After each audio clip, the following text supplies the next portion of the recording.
Hola a todas y a todos. Vamos a continuar con la lectura del libro Las guerras de los dioses y los hombres, escrito por Zecharia Sitchin, ya fallecido en el 2010. Nos dejó como 10 o 12 libros, una maravilla de historia antigua. No es mitología, no es leyenda como la han presentado los europeos, llamados expertos europeos estadounidenses, para desinformar. Son historias, la historia humana, y no es la única historia humana, porque Zecharia Sitchin no tuvo tiempo para leer todas las tablillas desenterradas ahí en Mesopotamia, que podían haber aumentado lo que se dice en los pocos libros que él pudo escribir y en las pocas tablillas que él pudo eh, traducir, porque las sabía leer, estudió ese idioma antiguo, el sumerio antiguo, el hebreo antiguo, y nos dejó este material, pero esto no lo es todo, o sea, esta no es la historia que faltaba, ¿no? Hay mucho material en las tablillas que se lo han robado, sobre todo los estadounidenses se lo han robado. Durante la guerra de Irak se metieron a Irak y donde no tenía nada que ver con los acontecimientos del 11 de septiembre, se metió Bush y la clase militar, complejo militar, los ladrones de arqueología, y se metieron en Irak y fue una masacre y un asesinato, diría yo, cultural contra Irak. Se metieron y se robaron todas las cosas más importantes que había en el museo. Sacaban camiones enormes, la gente lo veía, camiones metidos casi dentro del museo robándose cosas, cerrados herméticamente, y desaparecían esos camiones con los militares norteamericanos.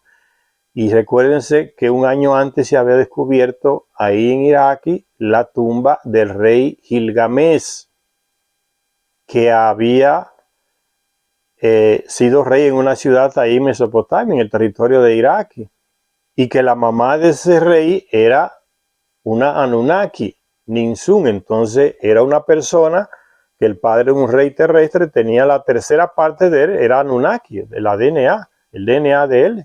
Entonces se encontró ese personaje y no es coincidencia que al año próximo Bush declara que hay que invadir a Irak con una mentira de un frasquito de que tenía arma de destrucción masiva, siendo que ellos mismos lo habían desarmado a Saddam Hussein.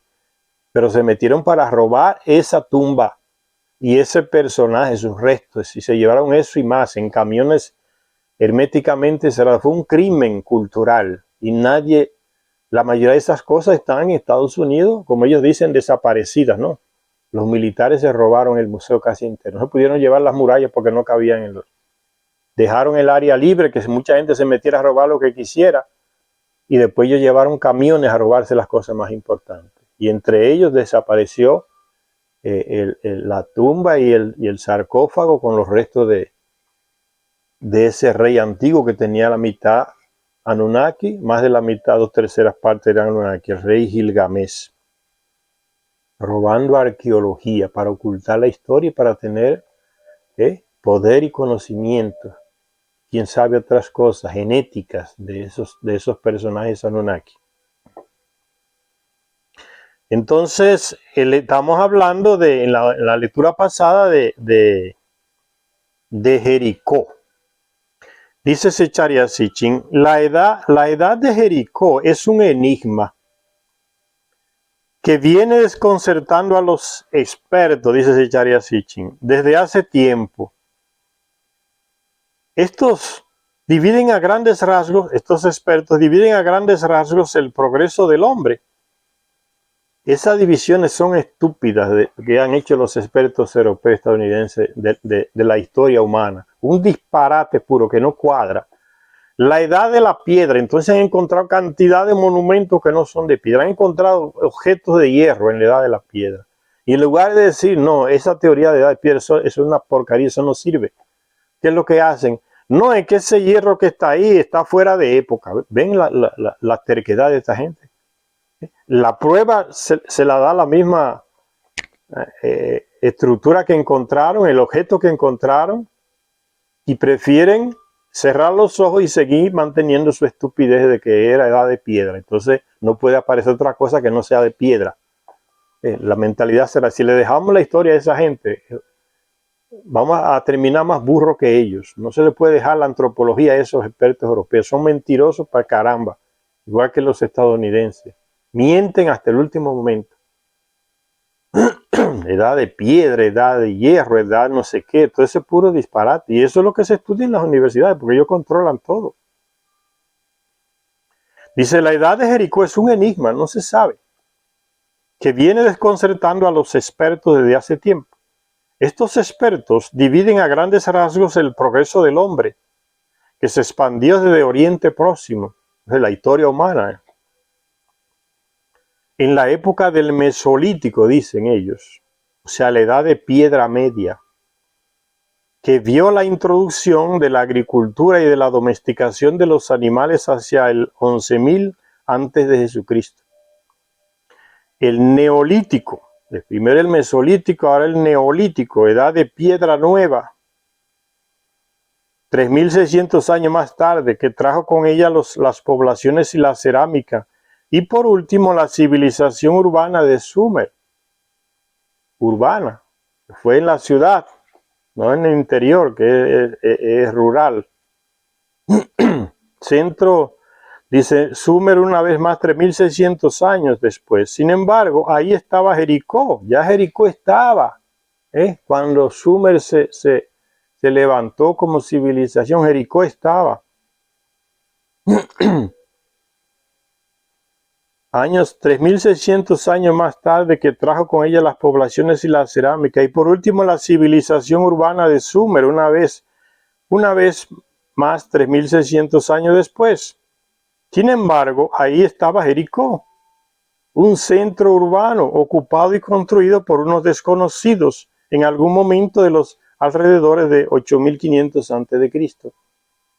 Cuando el hombre el terrestre, no había aprendido ni siquiera a vivir en un pueblo, en una ciudad, era rural. Y ya Jericó estaba ahí, una ciudad con toda una estructura tremenda de ciudad, de ambiente urbano, cuando el ser humano, el terrestre, todavía no vivía en esos ambientes urbanos, era en lo rural.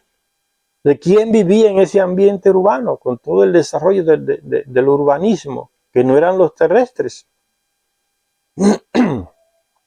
Esta área Sitchin lo va a responder de aquí a poco. Pero los enigmas que plantea Jericó no tienen que ver solo con su edad, sino también con lo que los arqueólogos han encontrado allí. Las casas construidas sobre cimientos de piedra disponían de puertas con jambas de madera y las paredes estaban pulcramente enyesadas y pintadas de rojo, rosa y otros colores, a veces incluso cubiertas con murales. Pulcros hogares y pilas aparecieron incrustados en los blancos suelos enyesados, ambiente urbano total, que el terrestre no conocía. Suelos que se solían decorar con diversos diseños.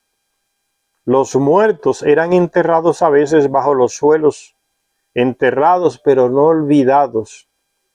Es como la gente hoy que hace, los enterramos en el cementerio, lejos de la ciudad.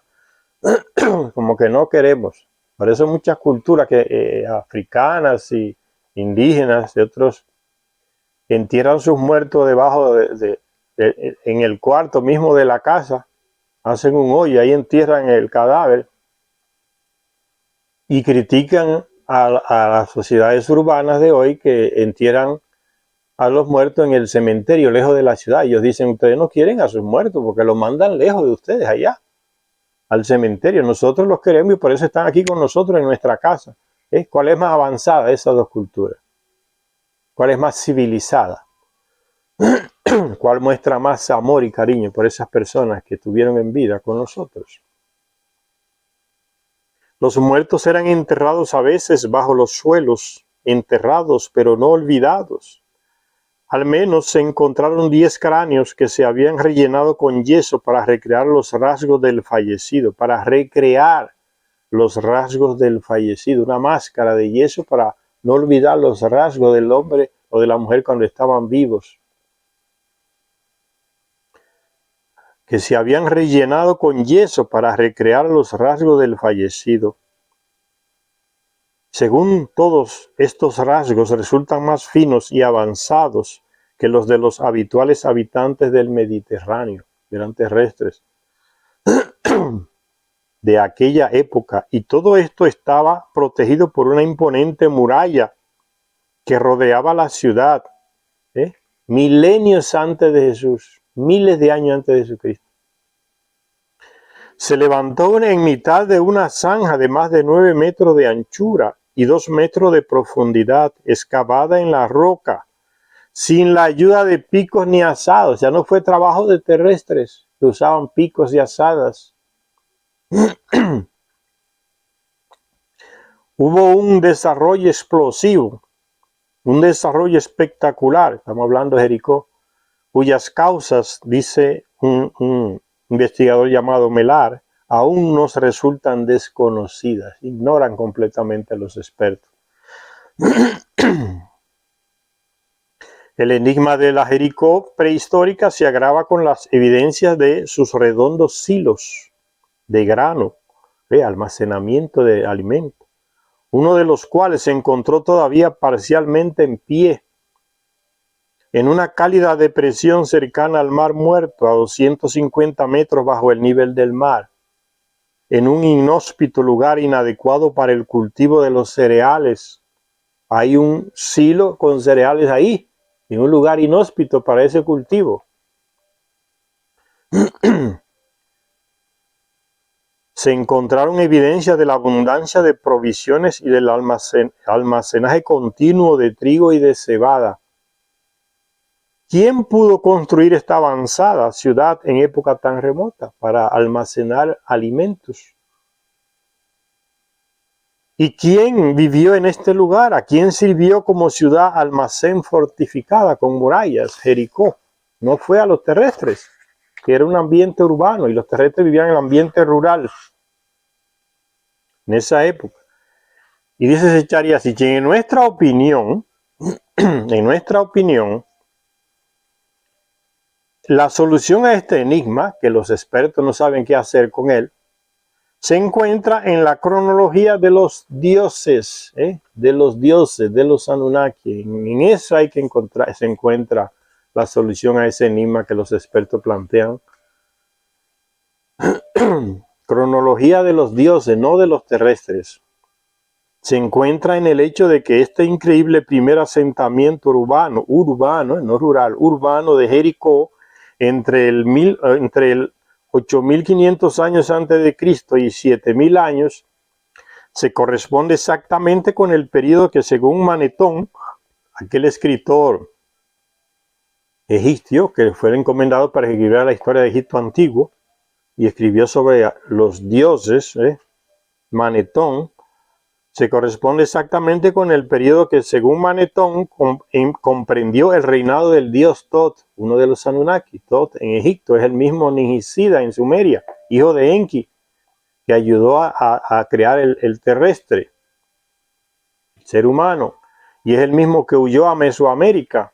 Fue expulsado de Egipto por su hermano mayor, Marduk, y llegó a Mesoamérica con un montón de seguidores africanos, y se instaló ahí en Mesoamérica, desde el sur de México hasta Nicaragua, por ahí, Mesoamérica. Por eso, como ya les dije antes, esas grandes estructuras de piedra, unas caras con rasgos africanos ahí en Mesoamérica, en esos países, ¿de dónde vino?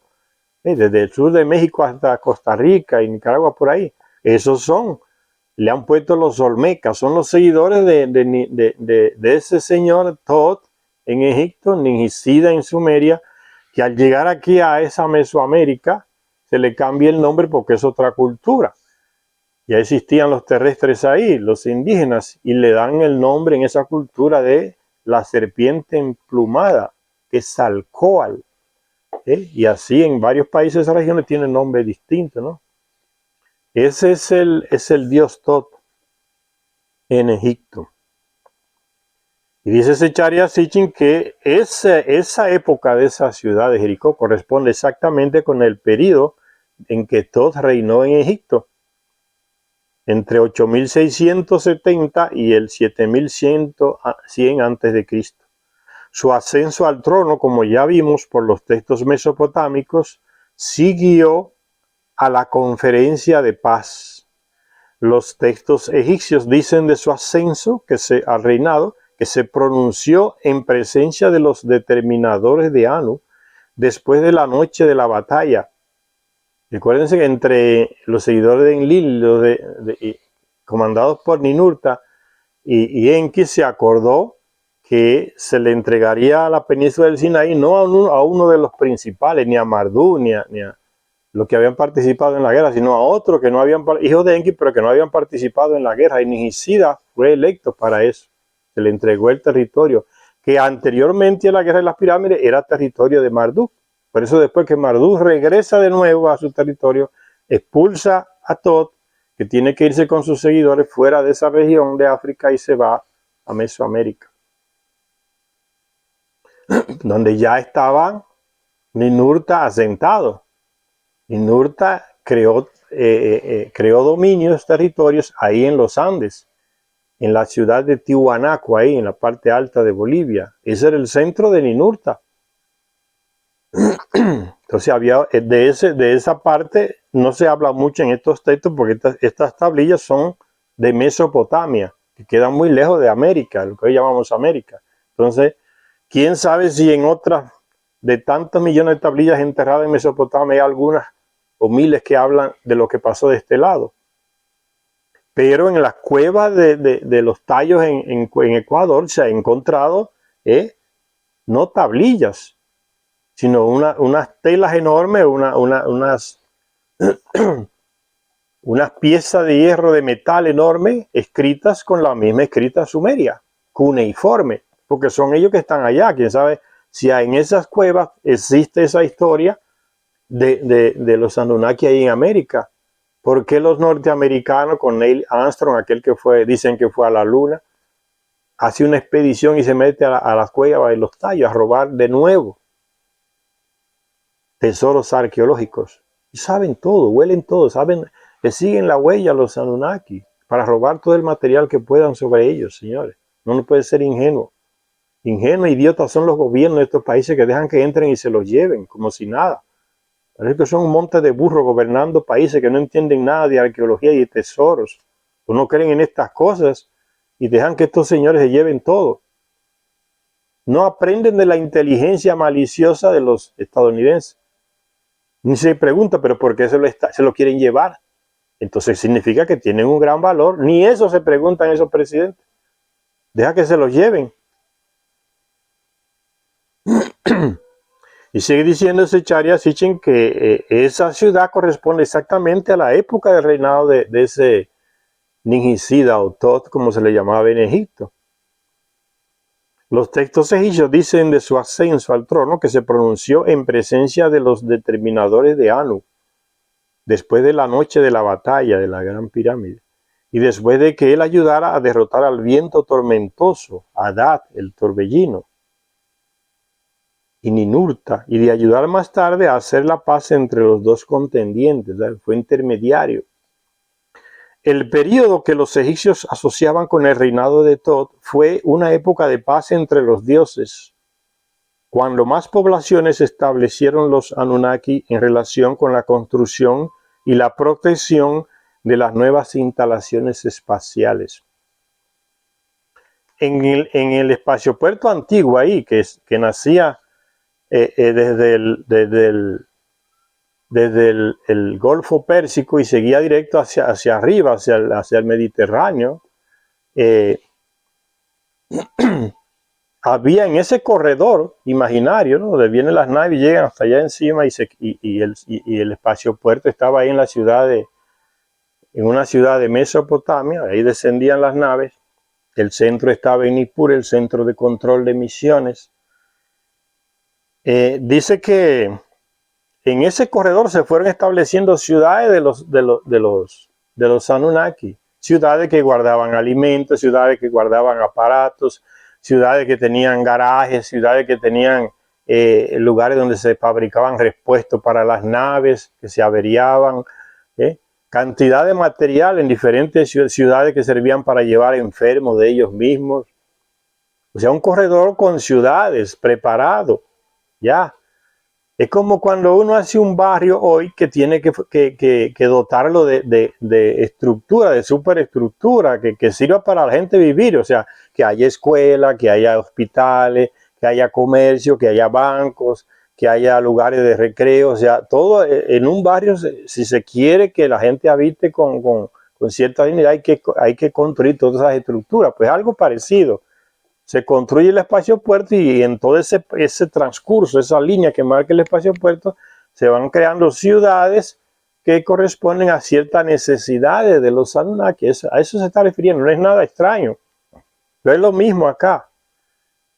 Y parece que Jericó era una de esas ciudades que tenía un papel en ese papel de almacenar alimentos en ese corredor del espacio puerto que había ahí en el Sinaí.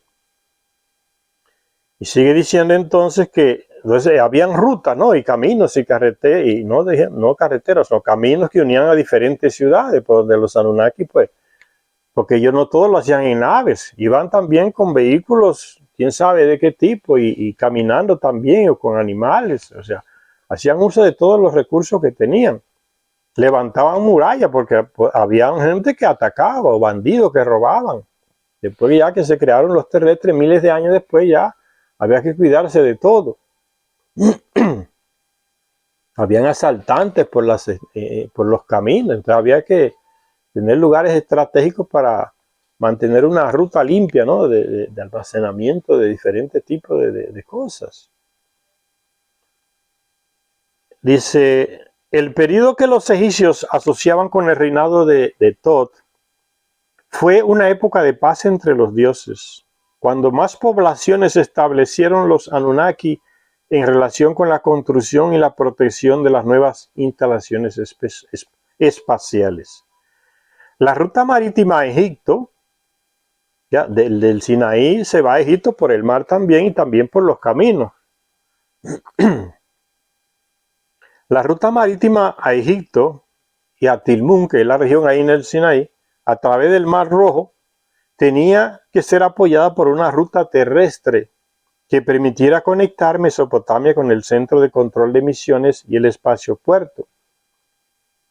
Desde tiempo inmemorial, esta ruta terrestre llevaba desde el río Éufrates, en Mesopotamia, hasta el importante punto de Harrán, por ahí, donde está Siria, en esos lugares, o donde está hoy por ahí, esos lugares, ese país que se llama Jordania, conectaba con Mesopotamia, ¿no? Más al este, hasta llegar entonces a lo que hoy es Canaán, Israel, Palestina, donde estaba el espacio puerto por ahí. O sea, son rutas de caminos que tenían que tener bases de apoyo, diferentes tipos. Dice, una ruta terrestre que permitiera conectar Mesopotamia con el centro de control de misiones y el espacio puerto. Desde tiempo inmemorial, esta ruta terrestre llevaba desde el río Éufrates, allá en Mesopotamia, hasta el importante punto en Harrán, en la región del río Palix. Desde aquí, el viajero tenía que elegir entre proseguir hacia el sur y llegar a la costa mediterránea, el camino al que los romanos llamarían Via Maris, o sea, la vía del mar, camino del mar, o continuar por la ribera oriental del río Jordán, a lo largo de la igualmente famosa Calzada del Rey. O sea, caminos por el territorio, ya no por el lado de la playa. Entonces, la primera era la ruta más corta a Egipto, el camino del mar, yendo toda la costa, pasando por Sinaí, se llega a Egipto, era el principal. Dice, estaba también entonces la calzada del Rey, otro camino, por la ribera oriental del Jordán, a lo largo de la igualmente famosa Calzada del Rey. La primera era la ruta más corta a Egipto, la marítima. La última, la Calzada del Rey, podía llevar al Golfo de Eliat, al Mar Rojo, Arabia y África, así como a la península del Sinaí. Ustedes tienen que ubicarse con un mapa, porque estas cosas sin un mapa uno las habla y hay gente que no tiene ni idea de lo que uno está hablando. Está hablando de rutas en esta región aquí, del Sinaí, toda esa parte aquí, Mediterráneo, Sinaí, toda esta región por acá, el Mar Muerto por acá, el Mar Rojo por aquí. Si no tienen esa noción mínima de geografía o con un mapa enfrente, no van a entender lo que se lee. Hay que hacer un sacrificio y tener un mapa enfrente para uno poder ubicar los lugares y saber lo que se está leyendo y entender mejor la lectura. Porque aquí uno no se lo puede dar todo, como dice la gente, uno no puede darle el santo y la limosna acá. Los que escuchan tienen que hacer un mínimo esfuerzo de buscar su mapa y ubicarse. Está en esta región acá. Ya sé de qué está hablando. La primera era la ruta más corta a Egipto. La última podía llevar al Golfo de Eilat, al Mar Rojo, Arabia y África, así como a la península del Sinaí. También podía llevar a la ribera occidental del Jordán, del río Jordán, a través de diversos puntos de cruce. Era la ruta por la cual se traía el oro africano.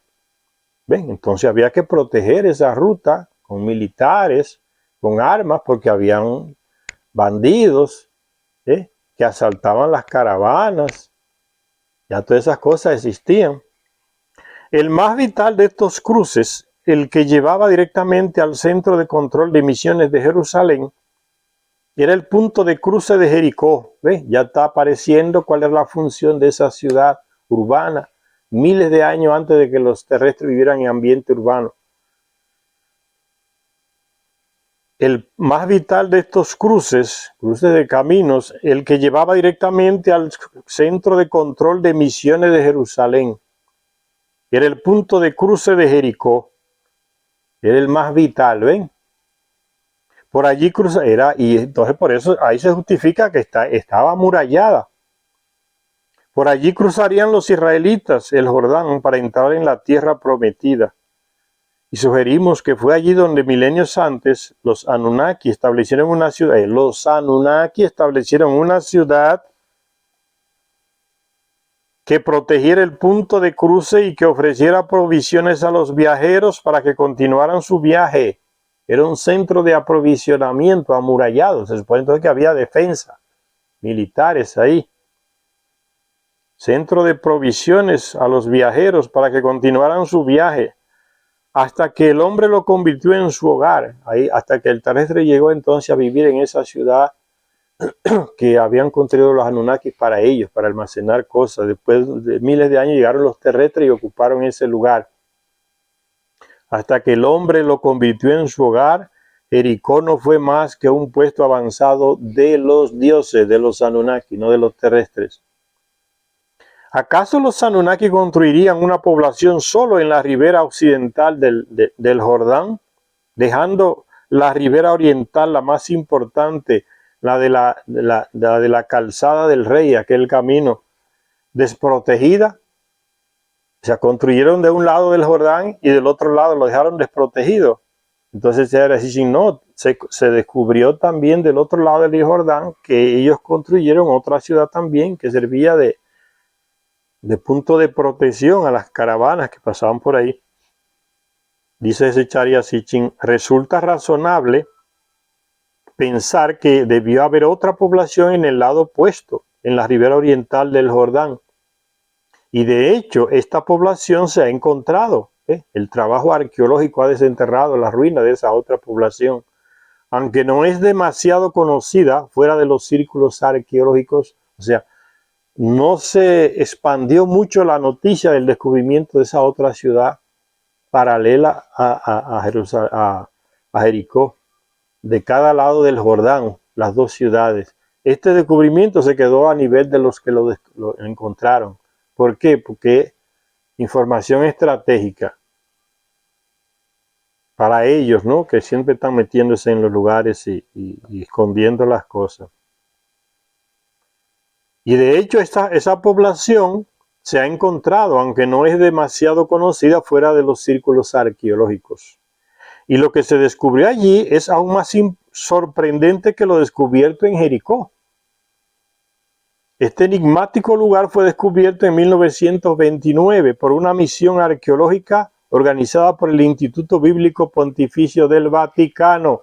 ¿Qué hace la iglesia desenterrando arqueología antigua, señores? Hay muchas preguntas así. ¿Qué hace la iglesia con un gran telescopio en el espacio? ¿Qué hace la iglesia, el Vaticano? ¿Qué? Con grandes astrónomos formados solamente para eso, sacerdotes, astrónomos, científicos, para descubrir los ángeles, a Dios. No, Señor, no sean bobos. Ellos saben de estas cosas. El Vaticano vive de la ignorancia de la gente que cree en Dios.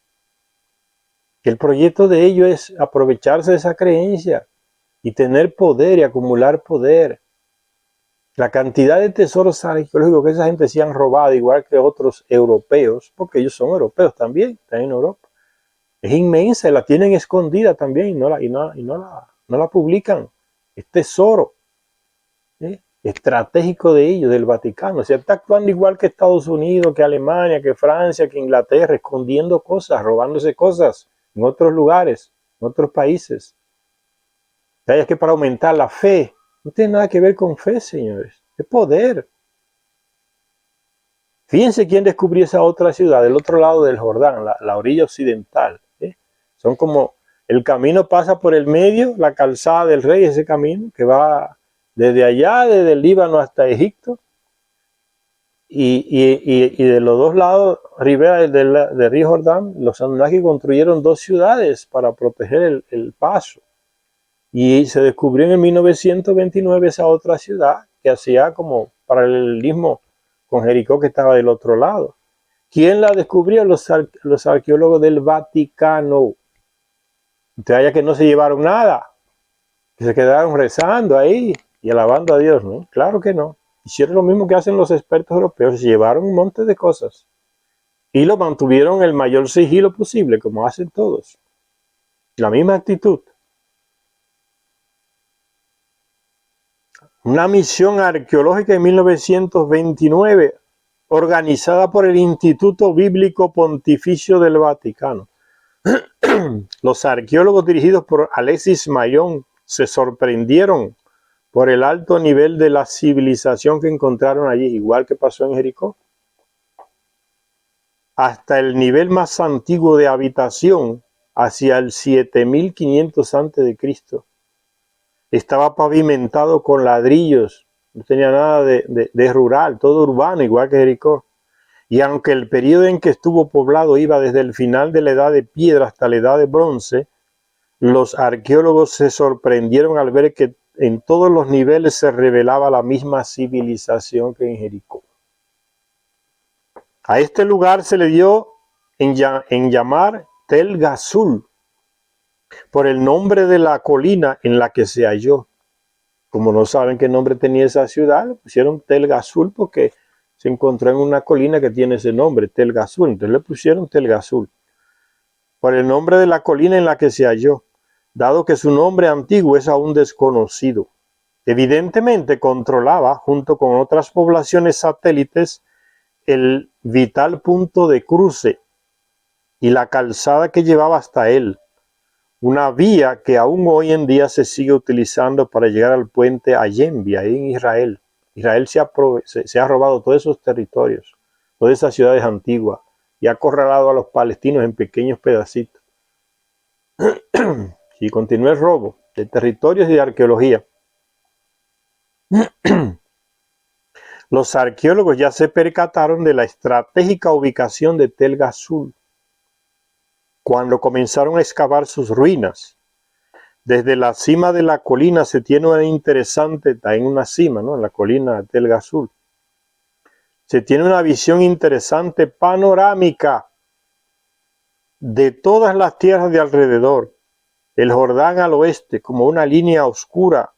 Al noroeste la colina pequeña, una elevación pequeña de la antigua Jericó. ¿Ves? De la altura de Tel Gazul se ve Jericó a lo lejos.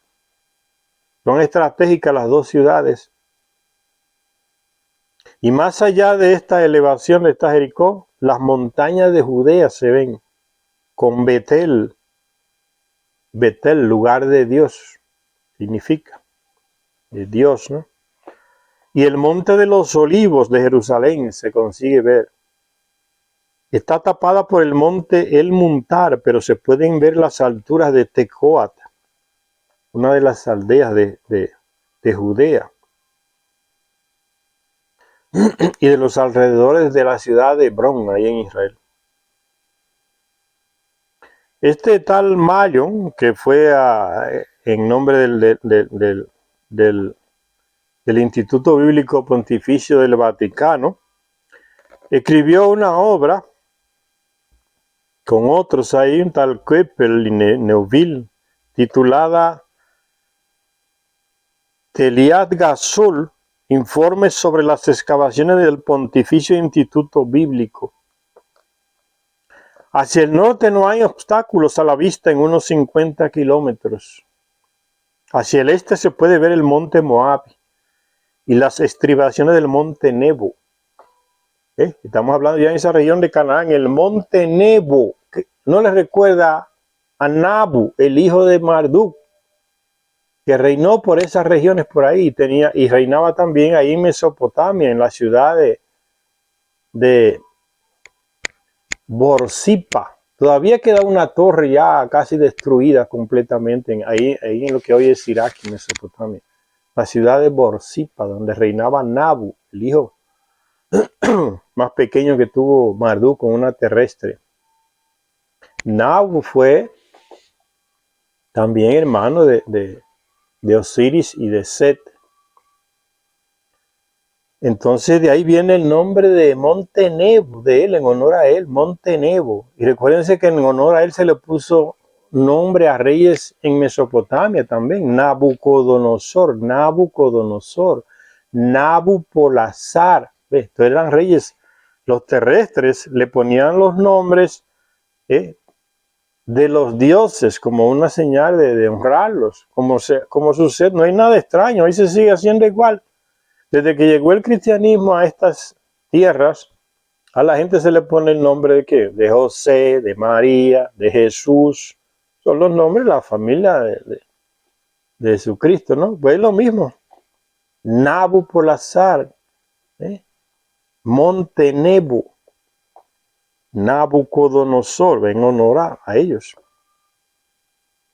El Monte Nebo hacia el sur.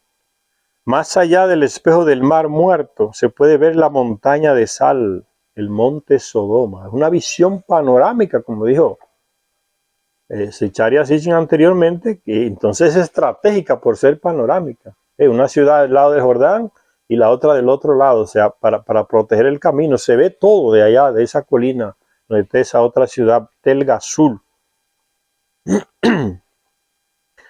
Los principales restos descubiertos en Tel Gasul cubren un periodo durante el cual estuvo ocupada por una avanzada civilización, desde antes del 4000 a.C.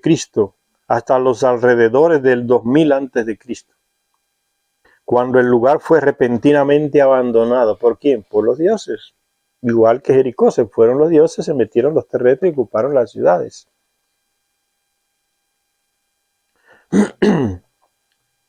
Dice, los objetos y el sistema de irrigación de mayor nivel que el que predominaba en la región convencieron a los arqueólogos de que sus pobladores habían llegado desde Mesopotamia. Eran los mismos dioses que reinaban en Mesopotamia, que emigraron y fundaron esa ciudad, y por eso aparecen los mismos esquemas de construcción. De los 3 collados que forman la colina de Tel Gasul, 2 parece que se utilizaron como zona de viviendas y uno como zona de trabajo. Este último estaba subdividido en segmentos rectangulares, dentro de los cuales había hoyos, entre comillas, hoyos, eran pozos con un fin. Hoyos circulares normalmente por parejas. No parece que fueran hogares para la preparación de los alimentos, dada su profusión y el hecho de que vayan emparejados, o sea, profusión, que eran varios hoyos, entre comillas, hoyos, eran como pozos preparados, ¿no? Que vayan emparejados. ¿Para qué iban a querer 6 u 8 de estos hoyos en un solo compartimiento? Compartimento, se pregunta Zecharia Sitchin.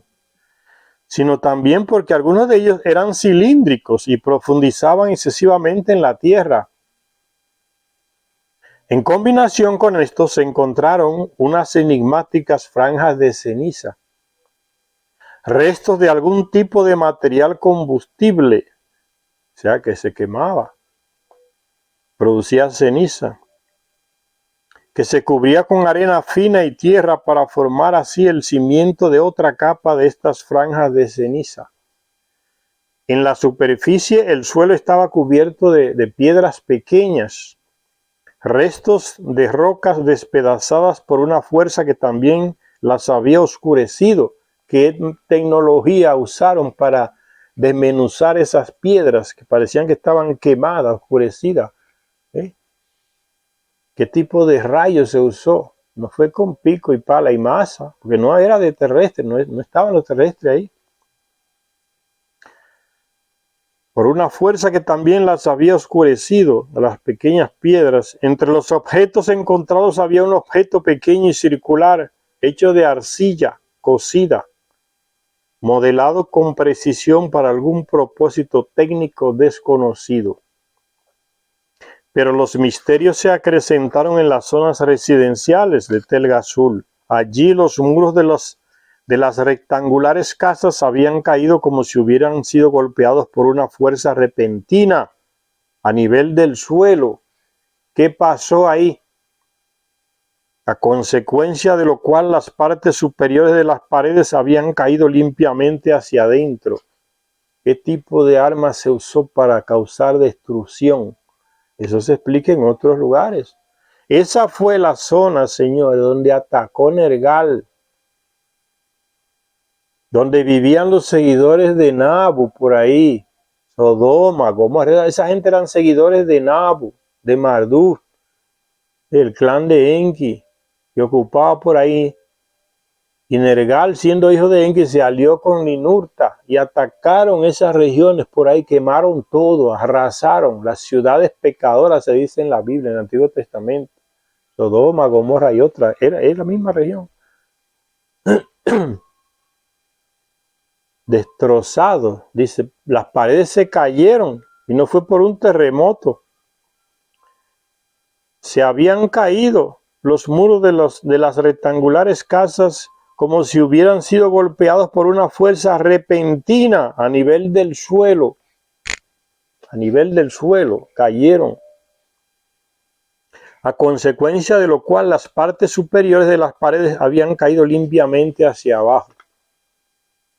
Gracias a tan pulcro derrumbe, que eso no lo hace un terremoto, fue posible recomponer algunos de los sorprendentes murales que fueron pintados y repintados en aquellas paredes. En uno de ellos, una malla con forma de jaula forjaba una ilusión tridimensional. Esa tecnología no la conocían los terrestres. Sobre el objeto creado en la pared. En una de las casas parecía que todas las paredes habían sido pintadas con una u otra escena. En otra habían construido un diván empotrado de tal forma que el dueño, estando reclinado, podía contemplar el mural que cubría toda la pared de enfrente. En este se representó a una hilera de gente. Los dos primeros iban sentados en tronos, son Anunnaki, y yendo hacia o dando la bienvenida a otra persona que da la impresión de salir de un objeto que emite rayos. Algún Anunnaki llegó en una nave y lo llevaron en procesión. En los textos sumerios, en las tablillas, en el libro de Enki, se nos habla de un hecho así parecido. Y sigue diciendo entonces Zecharia Sitchin, los arqueólogos que descubrieron estos murales durante las excavaciones 1931 al 32, del 32 al 33, llegaron a la conclusión de que el objeto radiante se parecía a una estrella, de lo más inusual que se había encontrado pintado en otra construcción. Era una estrella de 8 puntas dentro de otra estrella de 8 puntas más grande, que culminaba en un estallido de rayos, de 8 rayos. Se está refiriendo a este diseño, señores. Aquí está. A este diseño está una estrella dentro de otra estrella. Aquí está viendo. Una de 8 puntas dentro, otra de 8 puntas. Y los rayos grandes aquí fuera. ¿Sí? Dos aquí adentro. A eso se está refiriendo. Eso se encontró en un mural. Incluso en ese mural aparece una nave. Una nave que ya se usaba, el torbellino. Recuérdense Isaías, que fue levantado en el Antiguo Testamento, dice, fue llevado por un torbellino. Era una nave pequeña, arrebatado hacia el cielo por un torbellino, una nave. En el texto bíblico antiguo se dice, una nave para 2 o 3 personas. Ese era el torbellino, un tipo de nave de los Anunnaki. Y sigue diciendo Zecharia Sitchin, era una estrella de 8 puntas dentro de otra estrella de 8 puntas más grande, que culminaba en un estallido de 8 rayos. El preciso dibujo, compuesto a partir de diversas formas geométricas, fue artísticamente elaborado en negro, rojo, blanco, gris y tonos intermedios. Y según el análisis químico que se le hizo, las pinturas utilizadas no eran sustancias naturales, Fue algo que se hizo. Alguien hizo esa mezcla, esa tinta. No eran sustancias naturales, sino sofisticados compuestos de entre 12 y 18 minerales. ¿Quién conocía esa tecnología, señor? Ellos. Los descubridores, es que no cuadra con Edad de Piedra. Los descubridores del mural supusieron que aquella estrella de 8 puntas tenía algún significado religioso. Vuelven otra vez la ignorancia, la burrada de estos benditos expertos europeos estadounidenses. Todo es mitología, religión o leyenda. Eso era para rezarle a algún dios, alguno. Todo ese disparate lo tienen. Esa arqueología no sirve, esa arqueología europea. Desinforma todo. Significado religioso, dicen. Y Zecharia Sitchin lo coloca entre comillas. Significado religioso, dicen que tenía.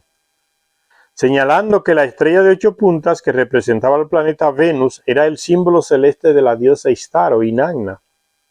Sin embargo, lo cierto... Entonces Zecharia Sitchin viene para cuestionar a los expertos. Ahí coloca, sin embargo, lo cierto es que no existen evidencias de culto religioso alguno, ni tampoco se han encontrado en Telga Azul objetos de culto religioso. O sea, te están hablando mentira, dice Zecharia Sitchin a los expertos esos. Las pruebas los desmienten. Estatuillas de dioses ni nada por el estilo se ha encontrado ahí. Entonces, ¿por qué están hablando que significado religioso? No es nada de eso. Lo que constituye otra anomalía del lugar. No hay nada de cuestión religiosa, ni estatuilla de dioses, ni nada de esas cosas.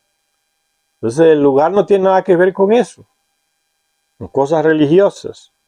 Esto indicaría, según nos parece, dice Zecharia Sitchin, según me parece, dice Zecharia Sitchin, él se refiere a él mismo como en plural, según nos parece, que no estuvo habitado por adoradores de algún dios, sino por aquellos que eran objeto de adoración de los mismos dioses de la antigüedad, los Anunnaki.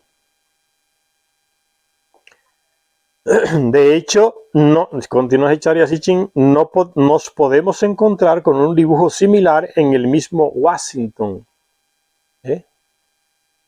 Se puede contemplar en el vestíbulo de la sede de la Sociedad Nacional de Geografía en Washington, Estados Unidos, que es un mosaico en el suelo que representa la rosa de los vientos y que denota el interés de esta sociedad en los 4 puntos cardinales de la Tierra, y en sus puntos intermedios, o sea, el este, noreste, norte, noroeste, oeste, sudoeste, sur, sureste.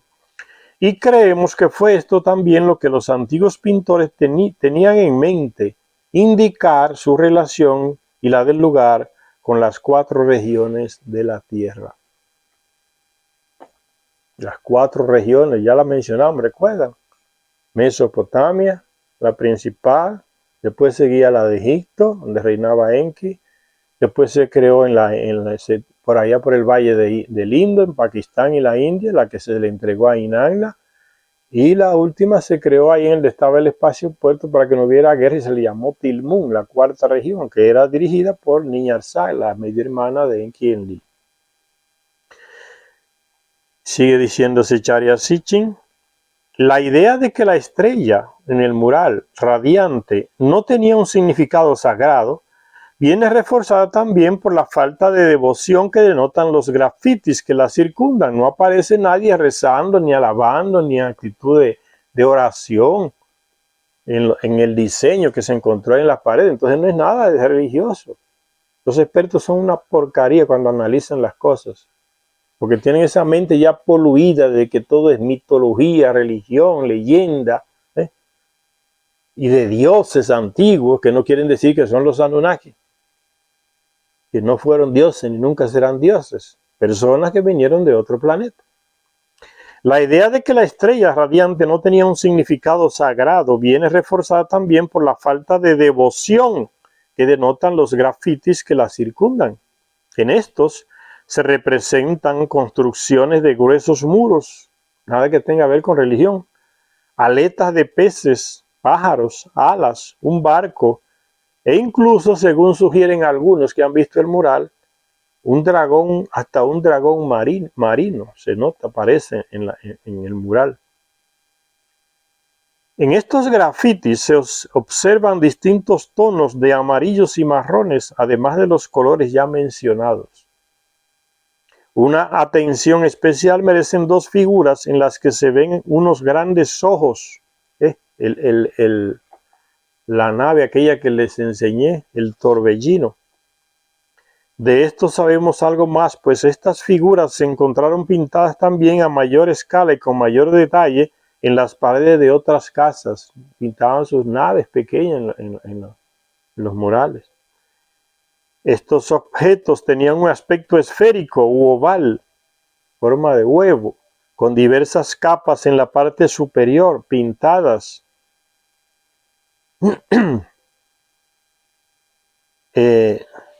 A mayor escala y con mayor detalle en las paredes de otras casas.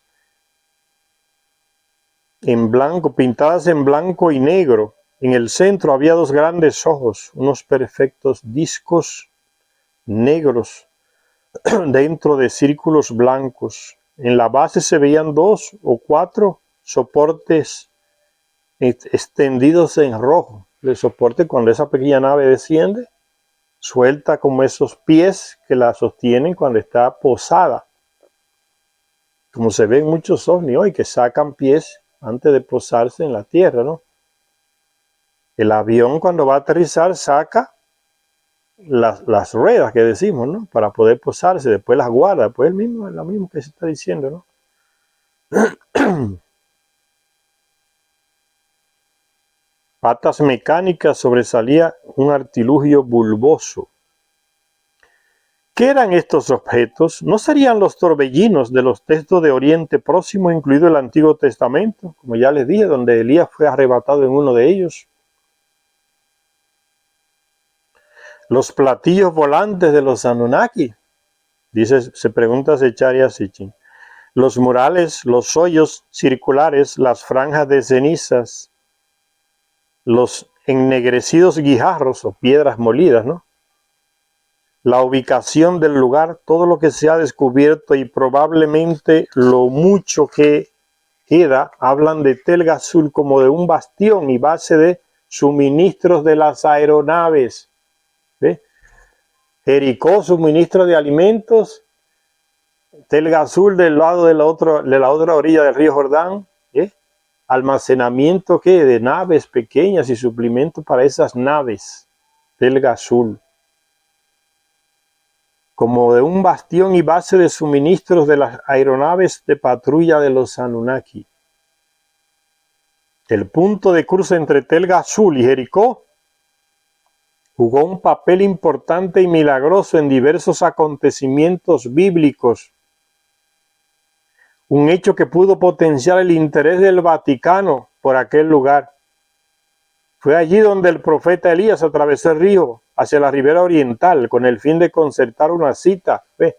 Está del lado de Jericó y cruza al otro lado, donde está Tel Gazul, donde se guardaban las naves pequeñas. Por eso de ahí él cruza el río y Eliseo se queda del otro lado. Y Eliseo ve cuando lo eleva el torbellino. Cruzó al otro lado, a Tel Gazul, donde están las naves pequeñas. ¿Ve? Todo tiene sentido leyendo estos textos antiguos. Lo que está escrito en la Biblia tiene sentido cuando uno lee los textos de las tablillas. Cruzó al otro lado de Jordán, donde está Tel Gazul.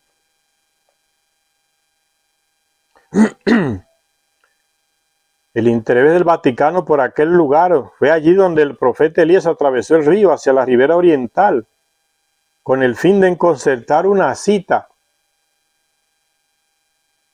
Y se echará así y se pregunta, ¿en Tel Gazul? Para que un carro de fuego, eso es el lenguaje humano, un carro de fuego. Los terrestres ven la nave, un carro de fuego. Los Anunnaki no le llaman carro de fuego, ellos saben qué nombre tiene esa nave. El lenguaje de los terrestres, que no entiende la tecnología y la nombra como él puede. Algo que se le parezca, ¿no? Como hacen los indígenas en Mesoamérica con la nave de Quetzalcóatl o Tot en Egipto, que es el mismo. La serpiente emplumada, porque la nave sale volando y ellos la ven y va dejando una estela de humo como una serpiente, que el viento la va deformando como una serpiente. Las corrientes de aire que hay. Pues ellos la llaman haciendo referencia a lo que conocen parecido, que es una serpiente, la serpiente emplumada, pues igual aquí. El carro de fuego, si llegó a Elías, dice el lenguaje terrestre, carro de fuego. Los motores lanzan humo, combustión o lo que sea, y ellos ven el fuego, pues carro de fuego. El lenguaje terrestre, señores, no hay nada de extraño en eso. Fue en aquella zona en la que el carro de fuego en un torbellino, dice el texto hablando de Elías, lo elevara a las alturas. Fue en aquella zona en la que al término del éxodo israelita desde Egipto, Moisés, al haberle denegado el Señor la entrada en Canaán, subió desde la llanura de Moab, la llanura de Tel Gazul, donde hay una vista panorámica de todos los terrenos. Es el terreno que ve Noé, Moisés, y que Dios le dice, tú no vas a entrar. Entonces él está en Tel Gazul mirando todo el valle, de la vista panorámica de la que hablábamos. Tel Gazul, ahí llegó entonces, de ahí se ve todo ese territorio, que después dirían ellos que era la tierra que se le prometió, que ya tenía dueño. Dice, del éxodo israelita desde Egipto, Moisés, al haberle denegado el Señor la entrada en Canaán, subió desde la llanura de Moab y la zona de Tel Gazul, al monte Nebo, hasta su cumbre más alta que domina Jericó, y el Señor le mostró toda la tierra, la vista panorámica, desde Gilead hasta Dan, y la tierra de Neftalí, y el país de Efraín y Manasés, y toda la tierra de Judea, está citando el texto bíblico, se echaré así, hasta el Mediterráneo, y el Negev, y el valle de Jericó, la ciudad de las palmeras datileras. Dice Charecín, es la descripción de una visión que se corresponde con lo que vieron los arqueólogos del Vaticano desde la cumbre de Tel Gazul. Es lo mismo. La misma visión vieron ellos en la que vio Moisés, porque están en el mismo lugar y observando el mismo territorio que le queda hacia allá, al frente. El mismo cruce del río bajo la dirección de Josué supuso el milagroso retroceso de las aguas del río Jordán, bajo el influjo del arca sagrada y su contenido. Fue entonces cuando Josué estaba cerca de Jericó que elevó los ojos, y he aquí que había un hombre frente a él con una espada en la mano. Llegaron a una ciudad de los Anunnaki. cuando Josué está citando lo que está escrito en el texto bíblico, ¿no? En el Antiguo Testamento, habían cruzado el río Jordán con el arca, que se dividieron las aguas, ¿no? Dice, fue entonces cuando Josué estaba cerca de Jericó que elevó los ojos y aquí que había un hombre frente a él con una espada en la mano. Y Josué fue a él y le preguntó, ¿estás con nosotros o con nuestros enemigos? Y este personaje le respondió, nada de eso. Soy un capitán de las huestes del Señor. O sea, yo soy encargado de esta región aquí de cuidarla contra los intrusos. Huestes del Señor, o sea, está hablando de que es un militar y responde a un militar mayor, a un guerrero, las huestes del Señor. Y Josué cayó sobre su rostro, se abajó, cayó, eso de abajarse y de inclinarse frente a los Anunnaki, ponerse de rodillas, lo inventaron los terrestres, como lo hacen en las iglesias, ponen de rodillas a la gente para alabar o para señal de respeto, de reconocimiento del ser superior que está ahí. O los musulmanes se arrodillan y bajan la cabeza. Ese lenguaje corporal lo inventaron los terrestres, ¿no? Los dioses no le pidieron a nadie que hiciera eso. Ellos respetaron ese gesto de los terrestres de mostrarles respeto a ellos, arrodillándose, abajándose, esas son cosas de terrestres. Y Josué cayó sobre su rostro en el suelo y se postró y le dijo, ¿qué le dice mi señor a su sirviente? Lo reconocí inmediatamente como uno de los señores. Y es el mismo lenguaje que usa Abraham cuando ve a aquellos tres personajes que llegan a su tienda. Los señores pueden quedarse y comer aquí, yo les voy a preparar un carnero. Inmediatamente los reconocían, eran ellos, los señores, que la Biblia manipulada dice que era Yahvé.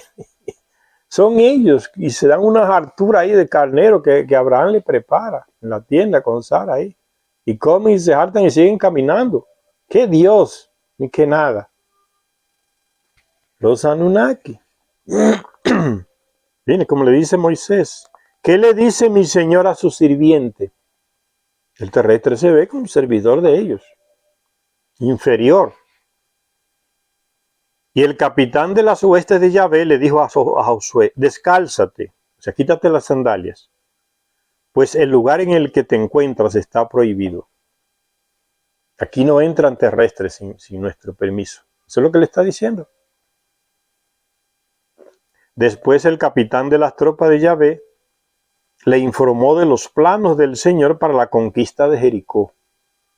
Le dijo que no intentara saltar sus murallas por la fuerza, sino que diera 7 vueltas a las murallas con el arca de la alianza que traían ellos, y que al 7º día los sacerdotes hicieran sonar las trompetas y el pueblo levantara un gran griterío cuando se les ordenara. Y las murallas de Jericó cayeron.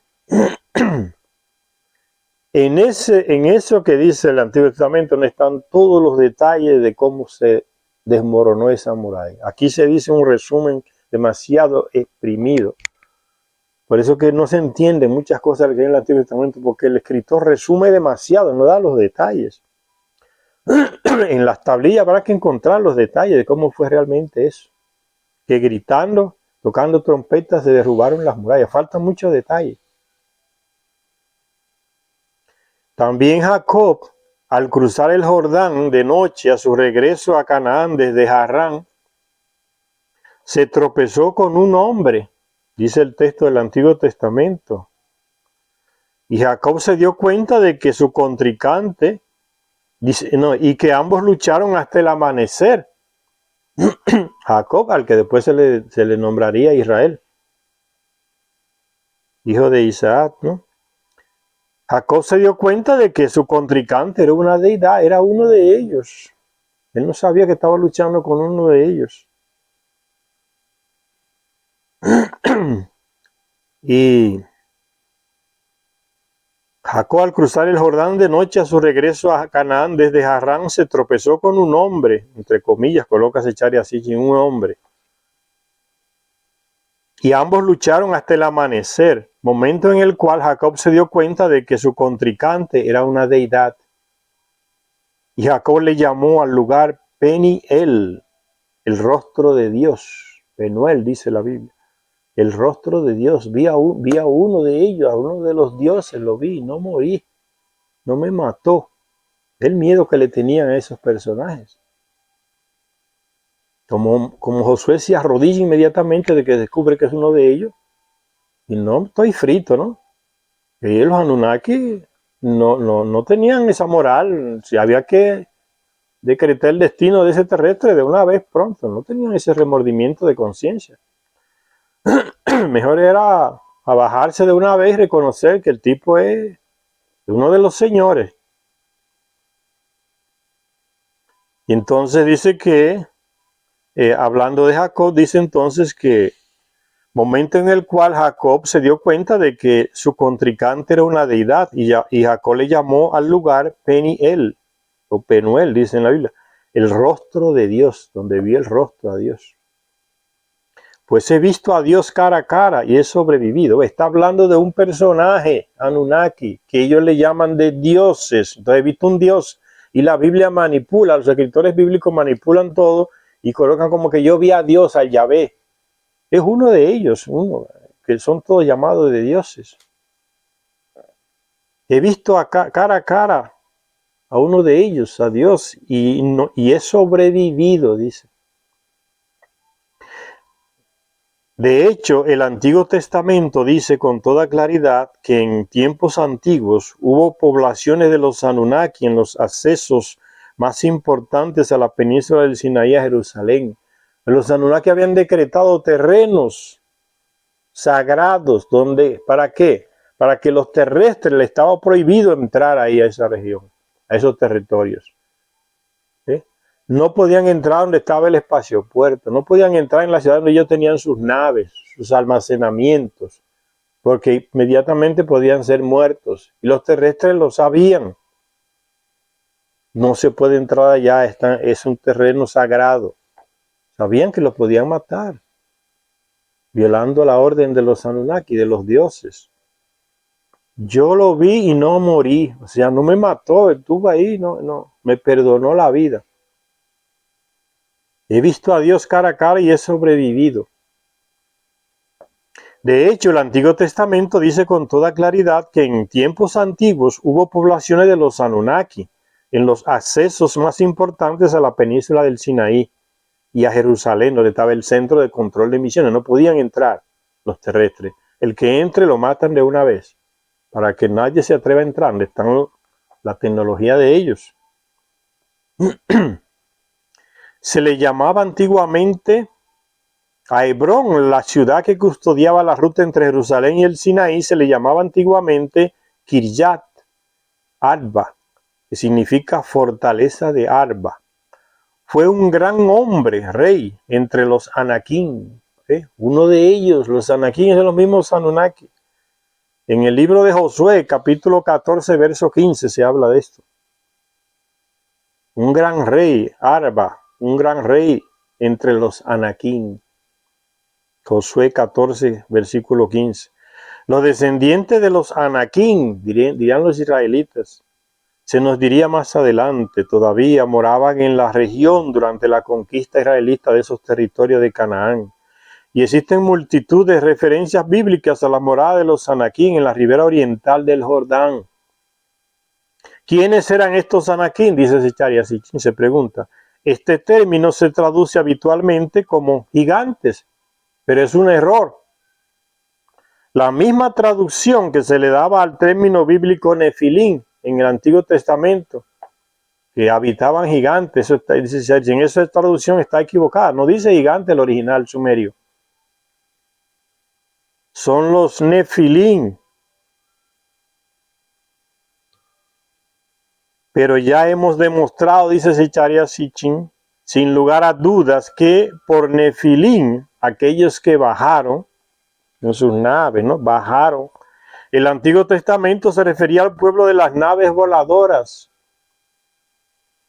Nos atrevemos a sugerir que los Anakim no eran otros que los Anunnaki.